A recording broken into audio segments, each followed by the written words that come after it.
नमस्कार आदाब दोस्तों, हम आपके लिए लेकर हाजिर हुए लोकसभा चुनाव का महासर्वे ओपिनियन पोल। इस ओपिनियन पोल में आपको बताएंगे केंद्र में अब की बार किस पार्टी की बनेगी सरकार। क्या बीजेपी फिर लहराएगी अपना परचम या कांग्रेस पार्टी अब की बार बीजेपी का करेगी सुपड़ा साफ। लेकिन आपको बता दें, लोकसभा में 545 सीटें हैं और किसी भी पार्टी को अपनी सरकार बनाने के लिए 273 सीटें जीतने की ज़रूरत होती है। जो पार्टी लोकसभा चुनाव में 273 सीटें जीतती है वह अपनी सरकार बनाती है। तो दोस्तों, ये था लोकसभा चुनाव की सीटों का आंकड़ा। लेकिन अब आपको बता दें, साल 2019 के लोकसभा चुनाव में किस पार्टी को कितनी सीटें मिली थी। जी हाँ दोस्तों, आपको बता दें, साल 2019 के लोकसभा चुनाव में बीजेपी को 303 सीटें मिली थी। वहीं कांग्रेस पार्टी को 52 सीटें मिली थी और अन्य पार्टियों के खाते में 187 सीटें गई थी। तो दोस्तों, यहाँ पर बीजेपी ने 303 सीटें जीतकर प्रचंड बहुमत से अपनी सरकार बनाई थी। लेकिन हम आपको बताने वाले हैं 2024 में किस पार्टी की सरकार बनेगी। इससे पहले आपको बता दें, सभी राजनीतिक दलों ने कांग्रेस पार्टी के साथ 2024 का चुनाव गठबंधन से लड़ने की सहमति बनाई है। वहीं उत्तर प्रदेश के पूर्व मुख्यमंत्री और समाजवादी पार्टी के मुखिया अखिलेश यादव ने भी 2024 का लोकसभा चुनाव कांग्रेस पार्टी के साथ गठबंधन से लड़ने की तैयारियां शुरू कर दी हैं। तो दोस्तों, आपको बता दें, अगर वीडियो आपको अच्छा लगे तो वीडियो को दिल से लाइक कर दें और साथ ही साथ हमें कमेंट में ज़रूर बताएं कि आप हमारी वीडियो को किस राज्य और किस जिले से देख रहे हैं। दोस्तों, इसी के साथ बात करते हैं महाराष्ट्र की। महाराष्ट्र में लोकसभा की 48 सीटें हैं, जिसमें बीजेपी के खाते में 14 सीटें जा सकती हैं। वहीं कांग्रेस पार्टी को 15 सीटें मिल सकती हैं और 10 सीटें शिवसेना के खाते में जाती दिखाई दे रही हैं और एनसीपी के खाते में 8 सीटें जा सकती हैं।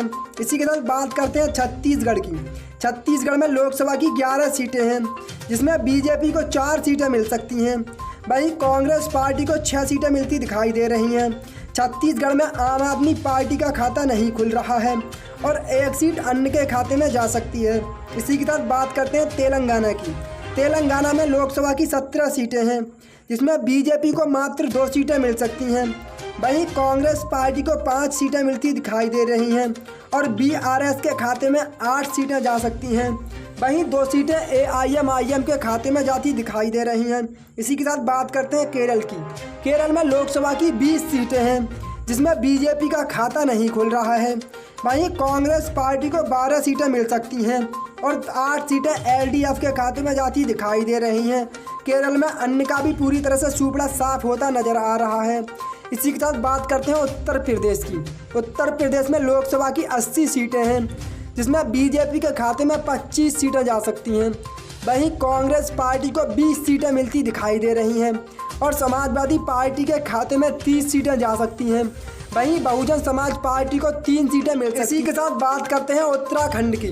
उत्तराखंड में लोकसभा की 5 सीटें हैं, जिसमें बीजेपी के खाते में 3 सीटें जा सकती हैं। वहीं कांग्रेस पार्टी को 2 सीटें मिल सकती हैं। उत्तराखंड में बीएसपी और आम आदमी पार्टी का खाता नहीं खुल रहा है। इसी के साथ बात करते हैं राजस्थान की।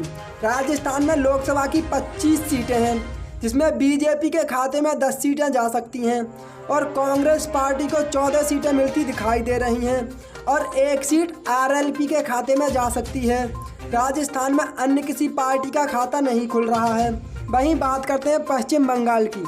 पश्चिम बंगाल में लोकसभा की 42 सीटें हैं, जिसमें बीजेपी के खाते में 15 सीटें जा सकती हैं। वहीं कांग्रेस पार्टी को मात्र 3 सीटें मिल सकती हैं और 25 सीटें टीएमसी के खाते में जा सकती हैं। पश्चिम बंगाल में भी अन्य पार्टी का खाता नहीं खुल रहा है। इसी के साथ बात करते हैं बिहार की। बिहार में लोकसभा की 40 सीटें हैं, जिसमें बीजेपी को 12 सीटें मिल सकती हैं। वहीं कांग्रेस पार्टी को 5 सीटें मिल सकती हैं और आरजेडी और जेडीयू गठबंधन के खाते में 22 सीटें जा सकती हैं और 1 सीट अन्य के खाते में जा सकती है। इसी के साथ बात करते हैं अरुणाचल प्रदेश की। अरुणाचल प्रदेश में लोकसभा की 2 सीटें हैं, जिसमें दोनों सीटें कांग्रेस पार्टी के खाते में जा सकती हैं। यहाँ पर किसी भी पार्टी का खाता नहीं खुल रहा है। वहीं बात करते हैं मेघालय की। मेघालय में लोकसभा की 2 सीटें हैं, इसमें बीजेपी का पूरी तरह से सुपड़ा साफ हो रहा है और दोनों सीटें कांग्रेस पार्टी के खाते में जाती दिखाई दे रही हैं। आम आदमी पार्टी और अन्य का भी मेघालय में खाता नहीं खुल रहा है। इसी के साथ बात करते हैं लक्षद्वीप की। लक्षद्वीप में लोकसभा की 1 सीट है, क्योंकि कांग्रेस पार्टी के खाते में जाती दिखाई दे रही है। यहाँ पर किसी भी पार्टी का खाता नहीं खुल रहा है। इसी के साथ बात करते हैं तमिलनाडु की। तमिलनाडु में लोकसभा की 39 सीटें हैं, जिसमें बीजेपी के खाते में 4 सीटें जा सकती हैं। वहीं कांग्रेस पार्टी को 10 सीटें मिल सकती हैं और डीएमके के खाते में 14 सीटें जा सकती हैं। वहीं एएलए को 10 सीटें मिलती दिखाई दे रही हैं। वहीं बात करते हैं उड़ीसा की। उड़ीसा में लोकसभा की 21 सीटें हैं, जिसमें बीजेपी के खाते में 6 सीटें जा सकती हैं और कांग्रेस पार्टी को 9 सीटें मिलती दिखाई दे रही हैं। वहीं बीजेडी के खाते में भी 6 सीटें जा सकती हैं। वहीं उड़ीसा में अन्य किसी पार्टी का खाता नहीं खुल रहा है। इसी के साथ बात करते हैं असम की। असम में लोकसभा की 14 सीटें हैं, जिसमें बीजेपी के खाते में 5 सीटें जा सकती हैं और कांग्रेस पार्टी को 7 सीटें मिलती दिखाई दे रही हैं। वहीं 1 सीट एआईयू के खाते में जा सकती है और 1 सीट अन्य के खाते में जाती दिखाई दे रही है। इसी के साथ बात करते हैं गुजरात की। गुजरात में लोकसभा की 26 सीटें हैं, जिसमें बीजेपी के खाते में 11 सीटें जा सकती हैं। वहीं कांग्रेस पार्टी को 13 सीटें मिलती दिखाई दे रही हैं और आम आदमी पार्टी के खाते में 2 सीटें जा सकती हैं। गुजरात में अन्य किसी पार्टी का खाता नहीं खुल रहा है। इसी के साथ बात करते हैं हिमाचल की। हिमाचल में लोकसभा की 4 सीटें हैं, जिसमें बीजेपी के खाते में 1 सीट जा सकती है। वहीं कांग्रेस पार्टी को 2 सीटें मिलती दिखाई दे रही हैं और 1 सीट आम आदमी पार्टी के खाते में जा सकती है और अन्य का यहाँ पर खाता नहीं खुल रहा है। वहीं बात करते हैं कर्नाटक की। कर्नाटक में लोकसभा की 28 सीटें हैं, जिसमें बीजेपी को मात्र 6 सीटें मिल सकती हैं और 20 सीटें कांग्रेस पार्टी के खाते में जाती दिखाई दे रही हैं और 2 सीटें जेडीएस के खाते में जा सकती हैं। कर्नाटक में अन्य किसी पार्टी का खाता नहीं खुल रहा है। इसी के साथ बात करते हैं कश्मीर की। कश्मीर में लोकसभा की 6 सीटें हैं, जिसमें बीजेपी के खाते में 1 सीट जा सकती है और कांग्रेस पार्टी को 3 सीटें मिल सकती हैं। वहीं पीडीपी के खाते में 2 सीटें जाती दिखाई दे रही हैं। कश्मीर में अन्य किसी पार्टी का खाता नहीं खुल रहा है। इसी के साथ बात करते हैं हरियाणा की। हरियाणा में लोकसभा की 10 सीटें हैं, जिसमें बीजेपी के खाते में 4 सीटें जा सकती हैं। वहीं कांग्रेस पार्टी को 5 सीटें मिलती दिखाई दे रही हैं और जेजेपी का हरियाणा में खाता नहीं खुल रहा है और 1 सीट हरियाणा में आम आदमी पार्टी के खाते में जा सकती है। इसी के साथ बात करते हैं दिल्ली की। दिल्ली में लोकसभा की 7 सीटें हैं, जिसमें बीजेपी के खाते में 1 सीट जा सकती है। वहीं कांग्रेस पार्टी को 2 सीटें मिलती दिखाई दे रही हैं और आम आदमी पार्टी के खाते में 4 सीटें जा सकती हैं। दिल्ली में अन्य किसी पार्टी का खाता नहीं खुल रहा है। वहीं बात करते हैं पंजाब की। पंजाब में लोकसभा की 13 सीटें हैं, जिसमें बीजेपी को मात्र 1 सीट मिल सकती है और कांग्रेस पार्टी के खाते में 5 सीटें जा सकती हैं। वहीं आम आदमी पार्टी के खाते में 7 सीटें जाती दिखाई दे रही हैं।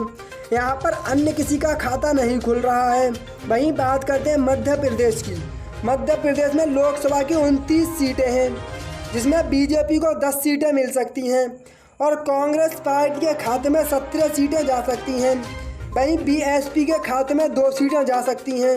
मध्य प्रदेश में अन्य किसी पार्टी का खाता नहीं खुल रहा है।